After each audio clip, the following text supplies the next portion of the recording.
నమస్కారం. లక్ష్మి చెప్పే కథలకు స్వాగతం. వీణులతో వీక్షించటానికి సిద్ధం కండి. ప్రియ సఖులు, ఇప్పుడు మనం శ్రీమతి ఒలివేటి నాగచంద్రావతి గారు రచించిన మునిమాపు అనే ఒక మంచి కుటుంబ కథను విందామండి.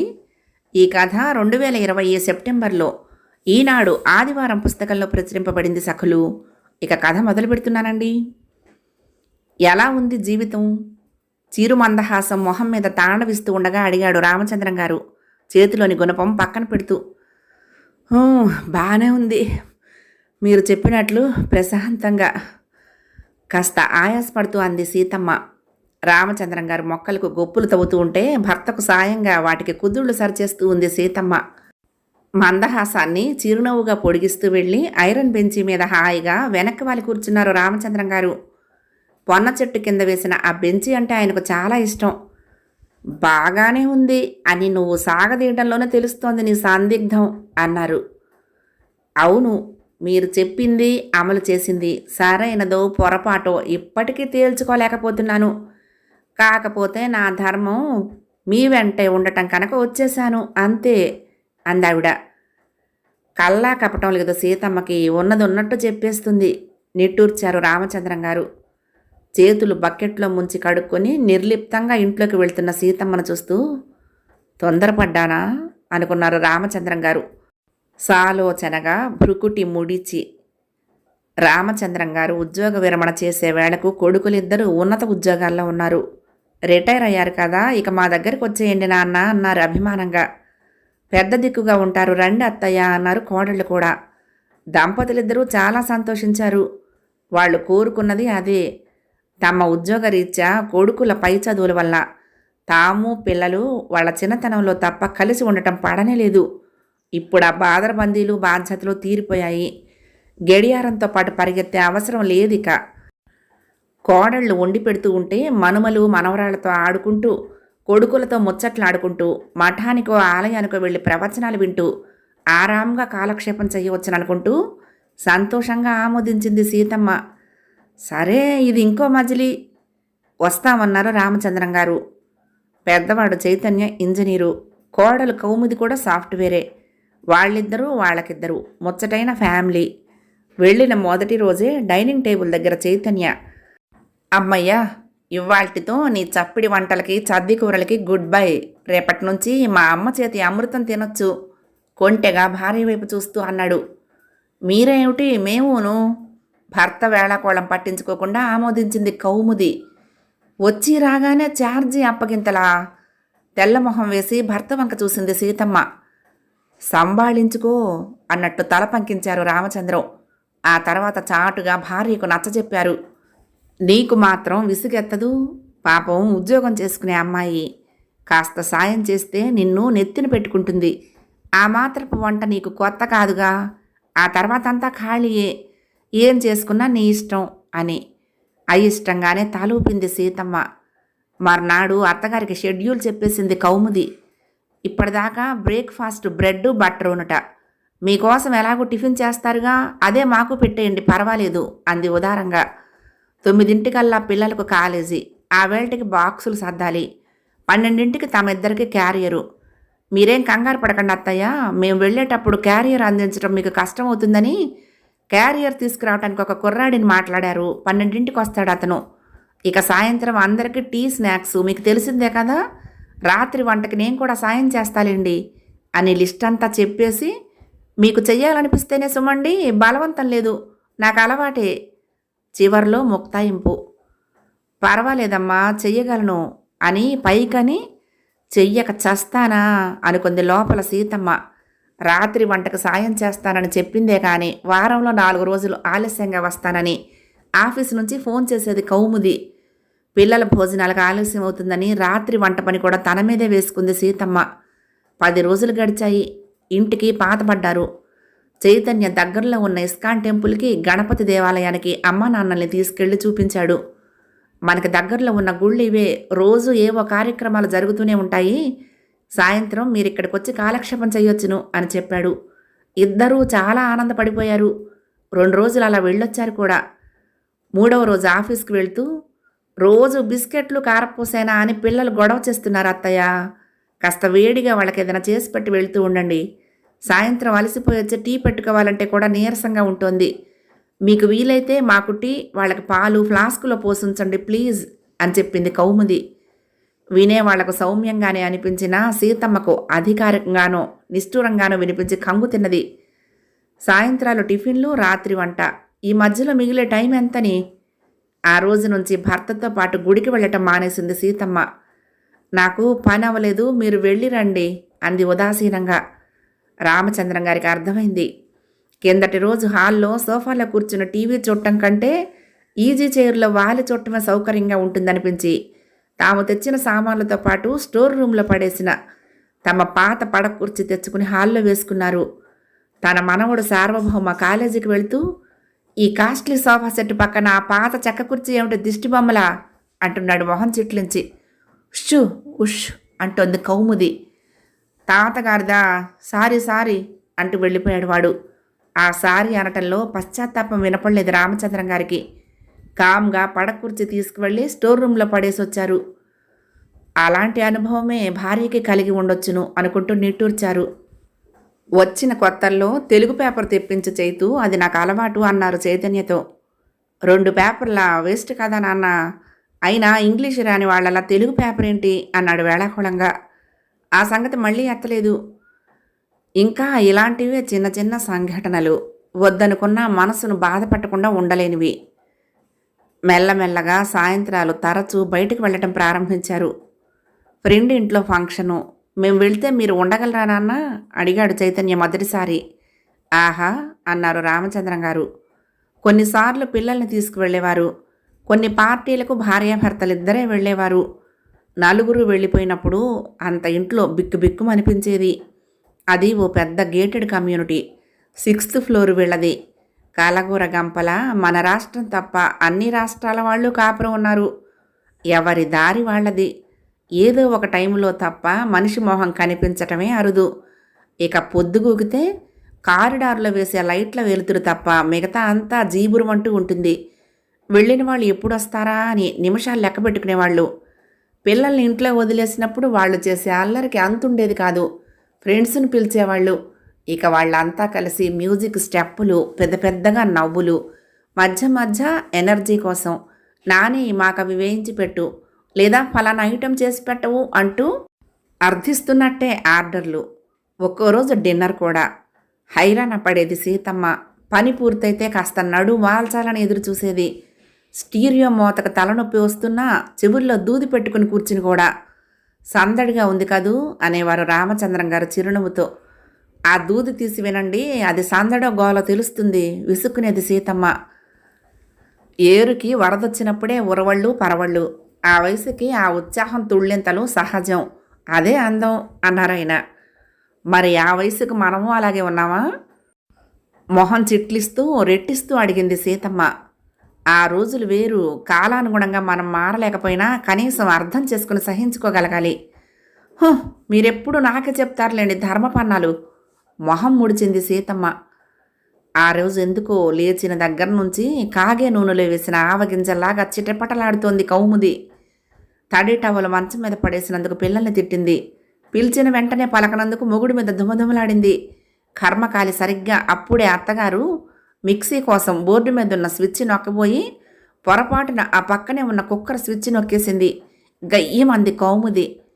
మీకు 100 సార్లు చెప్పాను కరెంటు వస్తువుల దగ్గర నిర్లక్ష్యంగా ఉండొద్దని. ఇప్పుడు నేను చూసి ఉండకపోతే కుక్కర్ పేలిపోయేది. మొన్న మేజా వల్ల తుడుస్తూ వాటర్ ఫాల్స్ షూ పీసు పగలగొట్టారు. నిన్న ఐరన్ బాక్స్ ముట్టుకున్నారు, అది పనిచేయడం మానేసింది. అసలు మీకు మిక్సీతో పని ఏమిటండి? మీరు తెచ్చుకున్నారుగా ఆ రోలు రోకలి బండాను. కోడళ్ళు కురిపించే వడగళ్ల వానకు బిత్తరపోయి నించుండిపోయింది సీతమ్మ. ఆ తర్వాత చైతన్య వచ్చాడు. అమ్మా, ఆఫీసులో ఏవో గొడవలు, ఆ చికాకులో ఏదో వాగేసింది. చూసావుగా పొద్దున పని మనిషిని కూడా ఎలా తిట్టేసిందో. అదంతేనమ్మా, నువ్వేం మనసులో పెట్టుకోకు. తల్లికి సంజాయిషి ఇచ్చాడు. అంటే పని మనిషి తను సమానమా? సీతమ్మ మదనపడింది. భర్త తరిమాడో తనకే అనిపించిందో గాని కౌముది కూడా వచ్చి సారీ అత్తయ్య, కోపం ఆపుకోలేకపోయాను అని పాఠం అప్పచెప్పింది. ఆ రాత్రి రామచంద్రం గారు నిద్రకు ఉపక్రమించబోతున్నప్పుడు మెల్లగా అంది సీతమ్మ. మనము ప్రసన్న దగ్గరికి వెళ్దాము అని. రామచంద్రం గారికి తెలుసు, చిన్నవాళ్లతో చీవాట్లు తినడం బాధాకరమే. సీతమ్మ మనసు గాయపడింది. స్థలం మార్పు మంచిదే. మర్నాడే చిన్నవాడు ప్రసన్న ఉండే ఊరికి రైలు టిక్కెట్లు రిజర్వ్ చేయించారు. తల్లిని తండ్రిని స్టేషన్లో రిసీవ్ చేసుకున్నాడు ప్రసన్న. ఇంటికి వెళ్ళగానే కోడలు సువర్ణ నవ్వుతూ ఎదురొచ్చింది. అత్తగారి చేతిలో బ్యాగ్ అందుకుంటూ, చిక్కినట్లున్నారే అంది. మొదలు అనుకుంది సీతమ్మ. కోడలు పలకరింపులో శ్లేష ఆమెకు మాత్రమే అర్థమైంది. సువర్ణ పెద్దగా చదువుకోలేదు కానీ మాట చమత్కారం మాత్రం కావలసినంత. ఉద్యోగస్తురాలైన తోటి కోడలు నానా చాకరీ చేయించుకోవటం వల్లనే అత్తగారు చిక్కిపోయారని ఆ పలకరింపు తాత్పర్యం. అబ్బో, సెగరగలకుండా వాత పట్టగల సమర్థురాలు సువర్ణ. అది మొదలు ఏ పని అందుకోబోయినా, అబ్బబ్బే వద్దు అత్తయ్య, మీరు విశ్రాంతి తీసుకోండి, నేనున్నానుగా, నాకేమన్నా ఉద్యోగమా సద్యోగమా అని అడ్డం పడుతోంది. పోనీ అది బాగానే ఉందిలేమ్మని మనవరాలు శర్వాణిని ఒడ్లో కూర్చోబెట్టుకుని ఏ పుస్తకమో పట్టు కూర్చుందామంటే ఇక సువర్ణ వేసే శివాలు వినాల్సిందే. ఏదో పనున్నట్టు ఇల్లంతా అలగం తిరిగేస్తూ, పిల్లల మీద, పని వాళ్ళ మీద, మొగుడు మీద అరిచేస్తూ, పొద్దున్నే 6ంటికి లేచాను, వెధవ పని తెమిలి చావదు, నడువులు విరిగిపోతున్నాయి అంటూ ఆపసోపాలు. అన్ని పనులకి పని మనుషులున్నారు. చివరికి వంటింట్లో తన చేతి కింద కూడా ఒక అమ్మాయిని పెట్టుకుంది. మరి ఎందుకింత ఆయాసమో? దాని తరహా అంతేలేమా, నువ్వు పట్టించుకోకు అన్నాడు ఒకసారి ప్రసన్న. రామచంద్రం గారు ఇంకొక విషయం గమనించారు. కోడలు తమని ఇంటి మనుషుల్లా కాక బంధువుల్లా ట్రీట్ చేస్తోందని. అడగకుండానే 2-3 సార్లు కాఫీ అందిస్తోంది. 2 రకాల టిఫిన్లు చేస్తోంది. ఏమరపాటు లేకుండా బాత్రూంలో 4 రోజులకు ఒక కొత్త సోపు, మడత నలగని టవలు పెడుతోంది. భోజనంలో రోజుకొక స్పెషల్. ఎందుకలా? దొరికింది సమాధానం. ఆ రోజు 1 తారీఖు. ఇంట్లో పనిచేసే వాళ్ళందరికీ జీతాలు ఇస్తోంది సువర్ణ. ఏమిటి, చుట్టపు చూపుగా వచ్చే పోయే వాళ్ళకు కూడా లెక్క కడతావా నువ్వు? గదమ ఇస్తోంది సువర్ణ. పెద్దమ్మగారు పెద్దయ్య గారు ఉండిపోరా? తేల్చుకుంటోంది ఆ అమ్మాయి. ఎందుకుంటారు? వాళ్ళకేమి ఇల్లు వాకిళ్ళు లేవనుకుంటున్నావా? పిల్లల్ని చూసుకోవాలనిపించినప్పుడు వస్తూ ఉంటారు, వెళ్తూ ఉంటారు, అంతే. ఇదివరకు అంతే కదా, భరోసా ఇచ్చింది సువర్ణ. కాఫీ కప్పులు సింకులో పడేద్దామని వస్తున్న సీతమ్మ స్థాణువైపోయింది. అదన్నమాట సంగతి. సీతమ్మ చెప్పగా విని నిట్టూర్చారు రామచంద్రం గారు. కిం కర్తవ్యం అనుకునే లోపల తేల్చుకోవలసిన అవసరం తోసుకొచ్చేసింది సువర్ణ తల్లి సుభద్రమ్మగారి రూపంలో. సుభద్రమ్మగారు యాత్రలు చేసి తిరిగి వస్తూ కూతురు దగ్గర దిగబోతున్నారట ఆ మర్నాడు. సువర్ణ ఒక్కతే సంతానం సుభద్రమ్మగారికి. కూతురంటే పంచ ప్రాణాలు. తల్లి అంటే పిచ్చి ప్రేమ కూతురికి. వరాలిచ్చే దేవత ఆవిడ అల్లుడికి. ఇక సువర్ణ హడావుడి అంతా ఇంత కాదు. అత్తగారివి, మామగారివి బట్టలన్నీ ఒక పాత సూట్ కేసులో పడేసి మంచం కిందకు తోసేసింది. వాళ్ళ అమ్మ వచ్చాక ఆవిడ సామాను పెట్టుకోవాలంటూ అల్మరా ఖాళీ చేసేసింది. మంచము పరుపు దులిపి కొత్త దుప్పటి వేసింది. ఆ మంచం మీద పడుకోవచ్చో లేదో తెలియక కాంతి సీకుల్లా హాల్లోనూ వీధి వరండాలోనూ కాలక్షేపం చేశారు రామచంద్రం గారు. ఆ రోజంతా మామూలుగా ఉండటానికి శతవిధాలా ప్రయత్నించింది సీతమ్మ. ఆ రాత్రి స్టోర్ రూమ్లో నుంచి 2 మంచాలు తీసుకొచ్చి హాల్లో వేసింది సువర్ణ. ఏమీ అనుకోకండి, అమ్మకు ఆ గది అలవాటు, మీకేం ఇబ్బంది ఉండదులేండి, నడవాలో కామన్ బాత్రూమ్ ఉంది అంది. అనుకోవటానికి ఏముంటుంది? సుభద్రమ్మగారు కూతురికి కట్టించి ఇచ్చిన ఇల్లు ఇది. ఆమెకు లేని హక్కు తమకే ఉంది. వెళ్తూ వెళ్తూ వెనక్కు తిరిగింది సువర్ణ. అన్నట్టు నేనే అందరికీ వంట అది చేసి పెడుతున్నానంటే అమ్మ గగ్గోలు పెట్టేస్తుంది. అమ్మ ఉన్న 10 రోజులు వంట మీరు చేసి పెట్టండి అత్తయ్య, అమ్మ సంతోషిస్తుంది అంది. అందరూ నిద్రపోయారనుకున్నాక ఈసారి ఎక్కడికి వెళ్దాం అడిగారు సీతమ్మ గారిని రామచంద్రయ్య గారు నెమ్మదిగా. ఆమె నిద్రపోలేదని ఆయనకు తెలుసు. వాళ్ల గూటికి వాళ్ళు చేరుకున్నారు. రామచంద్రం గారు పుట్టిన ఊరని ఆయన తండ్రి రాయి రాయి కూర్చి కట్టుకున్న గూడది. వీళ్ళని చూడగానే నువ్వా రామం అంటూ వచ్చారు సుందరం గారు. పక్క ఇల్లే వాళ్ళది. చిన్నప్పుడు కలిసి చదువుకున్నారు, ఆడుకున్నారు.